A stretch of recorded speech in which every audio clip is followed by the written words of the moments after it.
Merci. La parole est à Monsieur Serge Bardy.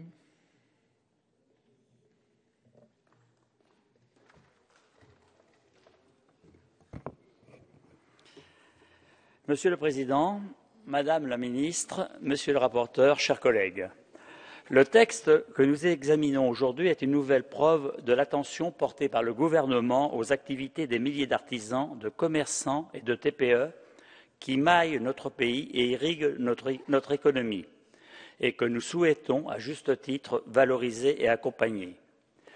Vous avez d'ailleurs mené, Madame la Ministre, un dialogue serein pendant les mois qui ont suivi le dépôt de textes sur le bureau de notre Assemblée, et ce, afin de présenter un projet équilibré et salué par l'ensemble de la corporation et des parties prenantes. Cet intervalle aura d'ailleurs permis à notre collègue Laurent Grandguillaume de mener une consultation nationale sur la simplification des régimes juridiques, sociaux et fiscaux de l'entrepreneuriat individuel et de formuler des propositions importantes et attendues par l'ensemble des acteurs concernés. Je remercie d'ailleurs notre collègue Grandguillaume qui a bien voulu m'accompagner la semaine dernière en réunion publique dans ma circonscription en Maine-et-Loire pour présenter devant un parterre de représentants d'entreprises le projet de loi que nous débattons aujourd'hui, ainsi que les réformes proposées au titre de son rapport. Je peux vous confirmer, Madame la Ministre, que la démarche dont a fait preuve le gouvernement pour composer et affiner ce projet de loi, tout comme la méthodologie et le contenu du rapport Grandguillaume, ont été largement salués par l'ensemble des participants. Sur le fond, je souhaite relever certains points qui, dans une circonscription en partie périurbaine et en partie rurale, comme celle qui m'a élu, ont donné satisfaction ou ont parfois posé des questions. Nous avions déposé, avec un nombre important de collègues, en premier chef desquels Jean-Pierre Leroc, un amendement visant à contribuer au maintien des activités dans les zones rurales et de montagne, ainsi qu'au rééquilibrage des agglomérations par le développement des activités en centre-ville et dans les zones de dynamisation urbaine. Cette demande de revitalisation des centres-bourgs est d'une importance majeure et les élus des petites communes qui peuplent notre territoire nous le rappellent chaque jour.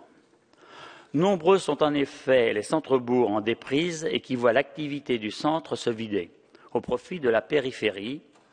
L'amendement gouvernemental CE 245 porté en substitution à cette initiative donne pleine satisfaction en ce sens qu'elle confirme l'attention portée à la revitalisation du tissu commercial et à la préservation des centres urbains. Nombre de nos élus vous en seront reconnaissants. C'est également le cas pour ce qui est de la réforme du FISAC. Le précédent gouvernement avait sabré le dispositif en diminuant en 2012 de 35% la ligne budgétaire correspondante tout en augmentant les accords d'engagement sur des projets qu'il ne pourrait honorer. Le dispositif ressort grandi de la discussion et rassure les collectivités locales et les acteurs bénéficiaires dans nos territoires. L'article 25 de ce projet de loi confirme, si cela était encore nécessaire, la main tendue du gouvernement vers les collectivités territoriales et vers les acteurs de la vie économique locale. Lors de la réunion publique à Angers que j'évoquais plus tôt, un point particulier m'est venu à l'esprit en écoutant les entrepreneurs qui s'étaient déplacés à notre rencontre. Dans le contexte de simplification des normes et la mission confiée à notre collègue Thierry Mandon, nombreux sont les entrepreneurs qui nous interpellent sur les effets néfastes de la présence de multiples seuils et de plafonds qui encadrent les activités et étouffent parfois les initiatives de nos artisans et de nos commerçants, comme celles d'autres professions d'ailleurs. Le tir de barrage de fin 2013 sur le motif d'un seuil maximum de 19 000 € de chiffre d'affaires annuel pour bénéficier du statut d'auto-entrepreneur en est d'ailleurs symptomatique. Les effets de seuil sur les quantitatifs datent d'un autre temps et nous l'avons bien compris. Les seuils et les plafonds qui s'imposent aux entrepreneurs quant aux surfaces d'occupation, au chiffre d'affaires, au nombre de salariés, tant d'autres aspects produisent trop souvent des effets contre-productifs qui impactent la compétitivité de nos entreprises.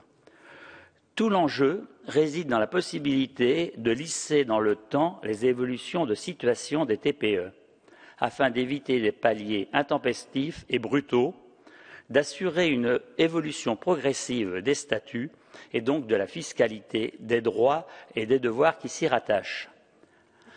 Avec l'ère numérique, nous devons également trouver les moyens de quitter des logiques datées du temps du papier, du crayon et du boulier face aux défis de simplification dont nous mesurons l'enjeu.